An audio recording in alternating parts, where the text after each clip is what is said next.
Everybody say yes! Like, I've been battered, held at gunpoint, robbed. Well, at least they didn't stab me. I'm shit scared of raising a daughter. There's a question there at the bottom. Am I going to be Tony Robbins? Maybe. Yeah. Next one. Yeah, for sure.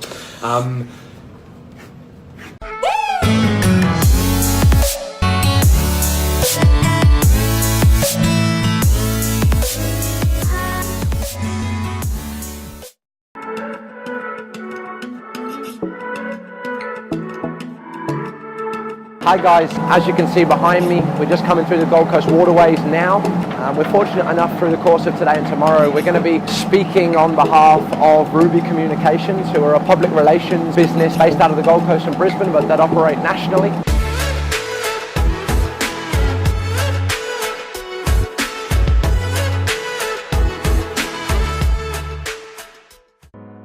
Tone in your introduction, so utilising the tonal inflexes. Instead of saying, hi, is that John? And he goes, yeah, why? Well, who's asking? Straight away it's like, well, I might be, but who are you, right? If instead I just say, John, what I'm asking is that John?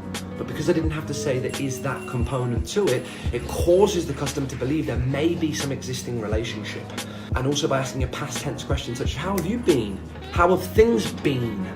The customer asks themselves the question, been since when? And immediately they're formulating a bond with you that potentially doesn't even exist. If you nail that intro perfectly, more often than not, you're going to get somebody say to you in return, how are you doing? Because they now feel familiar with you. It's socially acceptable for them to ask you how you're doing. At that stage, we're then going to come back, we're going to explain how we're doing, we're going to increase our enthusiasm by 10%. So if they're good, we're great. If they're great, you're amazing. If they're amazing, they're fantastic, and so on and so forth. But most importantly, we need to control the transition out of that. So I'm fantastic, actually, thanks for asking. Now, that now comes after the word asking. It almost becomes one word, asking now. So I'm really good, actually, thanks for asking. Now, then take your breath.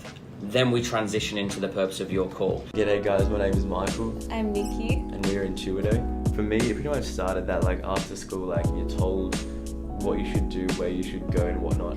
We know now how to use our mind to work for us rather than against us, and we believe so many other people can benefit from that, so that's what we want to teach. When someone sort of explains the base to you and how to grow and expand from there, it helps so much. We just want more information. They have a lot of knowledge. This is probably not my position to say it, especially to a room full of women, but I'm shit scared of raising a daughter because I think this next generation of females, you have so much pressure on you at the moment to be and look and think and act a very specific way.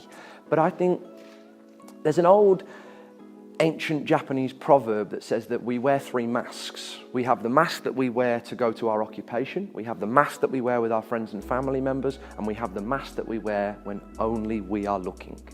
And I think if you want to master the ability to have fulfillment, try and find a way to make all three of those masks the exact same person. I am going to, I will, I can, I must. Not I might. Hopefully, possibly, potentially. When you remove the words of a procrastinator and you replace them with absolute language, your life becomes absolute. It's that simple. So let me just ask once more, who in this room loves buying stuff? Okay, who in this room loves being sold to? So I just went from having 100% of the room to roughly about 1 in 3. We are the most educated consumer generation that has ever existed. We're also the heaviest consuming generation that's ever existed. So most people know what they want, they know how much they want to pay for it, they know when they want it to be delivered. We never tell somebody what they need. We just ask them what they want. Your only responsibility is to take them from a position of desire to a position of execution. That's all. And we do that with the strategy I'm going to teach you today, which is called guided discovery. Swish is an acronym, you might want to write it down. It stands for selling with integrity, selling honestly. So the last thing I want any of you to think is that I'm going to come in here today and teach you how to pressurize people, or I'm going to teach you how to smash things down people's throat. We're not going to bend the truth, let alone break it. There is absolutely no need to lie. Really simple methodology designed to remove procrastination, increase productivity. At the end of every single working day, you set the 6 main tasks that you need to complete the following day, and you prioritize the one that you really don't want to do. My secret to productivity is routine. So by having a pattern to the way that I conduct myself is the secret. I've got a 1 o'clock. Gotta go, guys. Thank you very much. Appreciate it.